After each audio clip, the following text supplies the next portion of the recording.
Laurent Brett is widely regarded as France's most prolific title designer. Remarkable in that his career is built on title design and visual effects alone, he rose to international prominence on the back of his title sequence for the Hollywood action blockbuster Hostage in 2005. We visited him in Paris in the 10th District, also known as the Film District.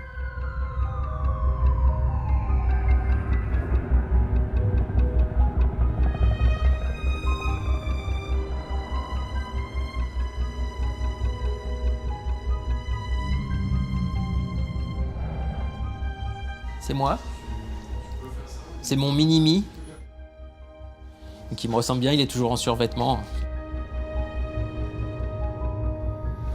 Sabotage, c'est un collectif de talents, de graphistes. Et voilà, en général, il y a beaucoup de gens qui mélangent leur cerveau pour créer tous ensemble et c'est assez agréable. Moi, j'ai commencé par faire des génériques qui viennent du trucage, donc vraiment de la manipulation d'ordinateur. Et aujourd'hui, je prends plaisir à faire des choses avec du tournage. Je vous invite à venir voir.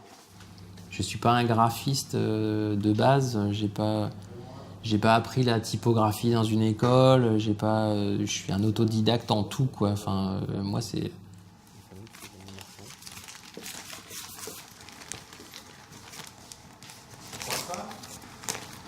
C'est un reste de Janine. Hein, c'est le tournage. Ici, on ne jette rien.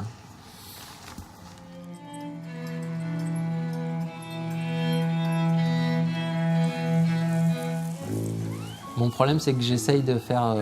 quand je fais du tournage, c'est pour pas faire de trucage. Et en gros, à chaque fois que je fais du tournage, je fais beaucoup d'effets spéciaux parce que le tournage se passe pas comme je veux.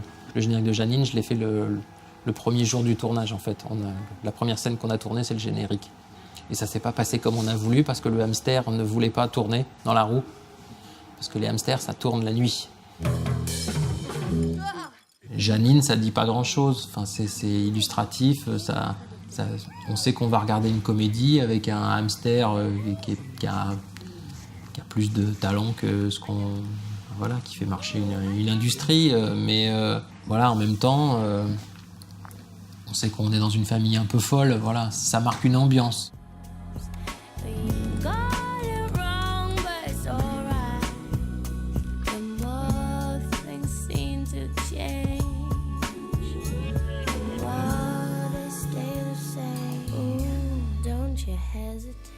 Ce qui m'a vraiment amené au graphisme, c'est la musique et les images autour du graphisme. C'est deux personnes en particulier dont je me suis rendu compte de leur nom plus tard. C'est Peter Saville et puis Vaughan Oliver. Donc Vaughan Oliver, c'est un designer et photographe qui travaille, je crois encore, toujours pour le label 4AD. Et tout le monde connaît ses pochettes parce qu'il y a eu des grands succès, les Breeders, les Pixies. Là, moi, je trouve qu'on est vraiment dans des choses qui moi, me rappellent des génériques que j'ai vus plus tard. Enfin, on est dans des choses très graphiques, avec des typos très mélangés. Enfin, c'est des trucs très audacieux qui m'ont vraiment influencé et qui continuent de m'influencer beaucoup. Je retrouve des choses dans le travail de Kyle Cooper. They call him the brain.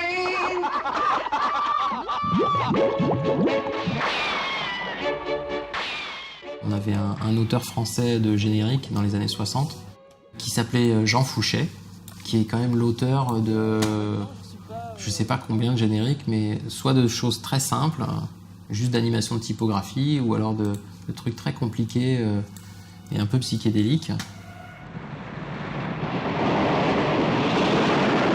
Who's got a computer for a mind? The brain. Je pense qu'il y avait une ouverture d'esprit dans la part de tout le monde dans les années 70 qui était...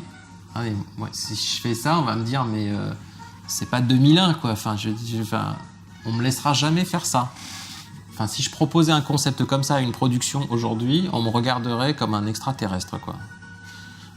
Si je disais ouais, on pourrait faire bouger des cuillères, des casseroles et puis faire des trucs qui clignotent en négatif, en positif.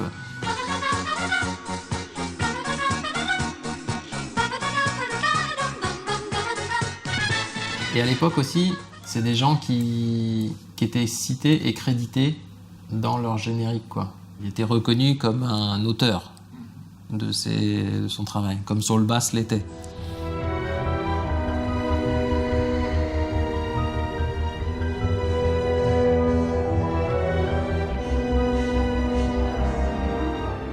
Moi, quand j'étais gamin, je voyais plein de génériques au cinéma, dans les films, dans le cinéma français. Et puis ils ont disparu à un moment, je ne sais pas pourquoi.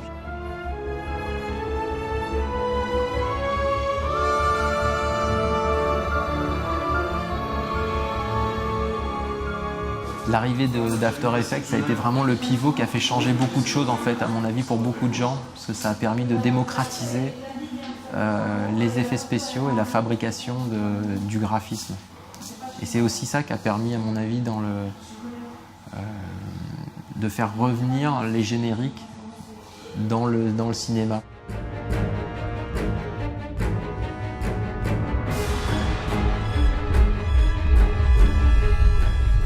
Je suis parti sur Sin City de Frank Miller, mais les bandes dessinées, je ne savais même pas que le film allait se faire un peu plus tard. L'idée de Florent de base, c'était d'avoir un temps mort, enfin quelque chose qui mette le spectateur en suspens avant la première scène du film, quoi, qu'on soit un peu genre qu'est-ce qui va se passer. On en était venu à la conclusion qu'il fallait recréer entièrement en 3D, en image de synthèse, toute la scène du film, toute la scène la première scène.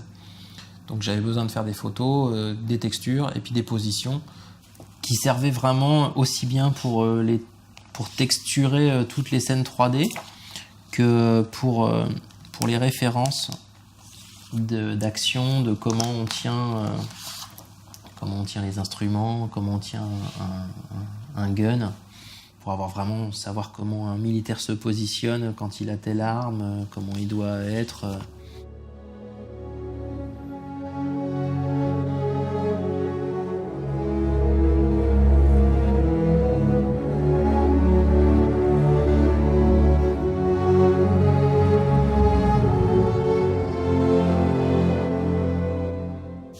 Je fais pas de storyboard, je rencontre des réalisateurs qui me montrent leurs films, je leur demande un peu s'ils ont des références, s'il y a des génériques qu'ils aiment bien, enfin je les questionne un petit peu sur leurs envies, sur leur culture du générique.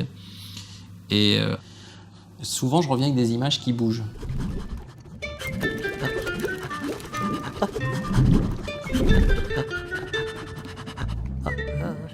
Donc ce plan-là, en fait, c'est la première scène se passe, le couple se rencontre sur une piste de ski et ils reviennent à cet endroit-là un an plus tard pour fêter leur rencontre, pour célébrer leur rencontre.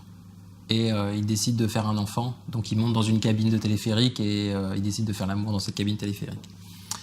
Voilà. Et donc c'est là où commence notre...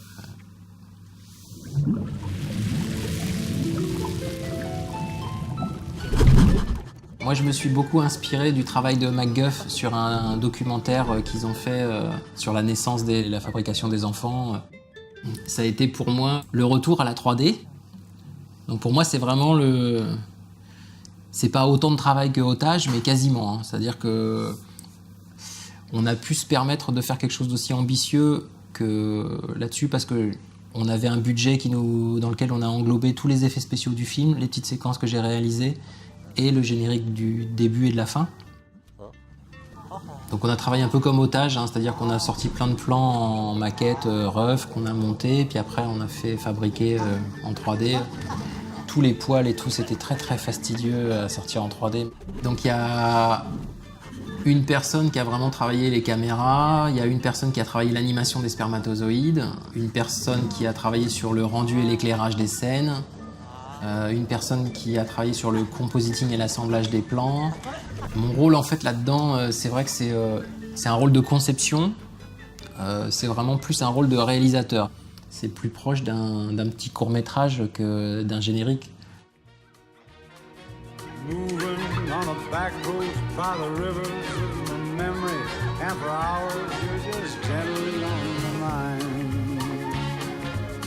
Les premières émotions que les gens ont sur un film, c'est mon travail.